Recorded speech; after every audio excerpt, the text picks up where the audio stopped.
Good morning students. आज हम science में 14 चैप्टर समतल पृष्ठों पर प्रकाश का परावर्तन में पार्श्व उत्क्रमण पढ़ेंगे। पार्श्व उत्क्रमण, लेटरल इन्वर्जन। जब हम समतल दर्पण के सम्मुख खड़े होते हैं तो हमारा बायां हाथ प्रतिबिंब का दायां हाथ दिखाई देता है। इस प्रकार प्रतिबिंब में पार्श्व साइड बदल जाती हैं। समतल दर्पण में पार्श्व को बदलने की घटना को पार्श्व उत्क्रमण कहते हैं। जब हम समतल दर्पण या समतल आईने के सामने खड़े होते हैं तो जो हमारा बायां हाथ यानी जो हमारा लेफ्ट हैंड है वो प्रतिबिंब में, जो हम आईने में अपना अक्स देखते हैं उसमें राइट हैंड दिखाई देता है।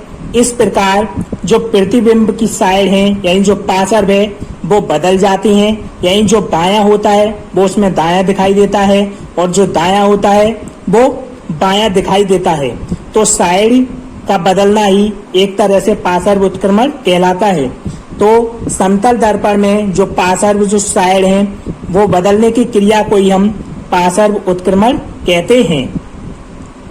पार्श्व उत्क्रमण के कारण ही जब हम किसी कागज पर छपे हुए अक्षर समतल दर्पण के सामने रखकर पढ़ते हैं तो अक्षर उल्टे दिखाई देते हैं। तो जब हम पार्श्व उत्क्रमण के कारण ही जब हम किसी कागज पर छपे अक्षर समतल में दर्पण के सामने रखकर देखते हैं तो हमें अक्षर उल्टे दिखाई देते हैं।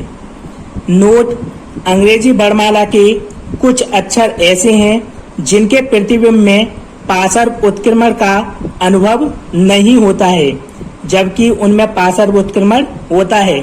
जो अल्फाबेट हैं हमारे अंग्रेजी के, उनमें कुछ अक्षर ऐसे भी हैं जिनके प्रतिबिंब जो अक्स है उनका वो पार्श्व उत्क्रमण में उनका अनुभव नहीं होता है, जबकि उनका पार्श्व उत्क्रमण होता है।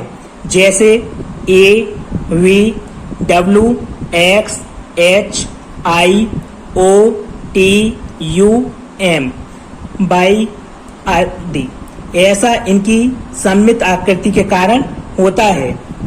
ये जो अल्फाबेट हैं इनका दर्पण में पार्श्व उत्क्रमण का अनुभव नहीं होता है, जबकि इनका पार्श्व उत्क्रमण होता है, क्योंकि ये इनकी आकृति जो है सममित आकृति होती है।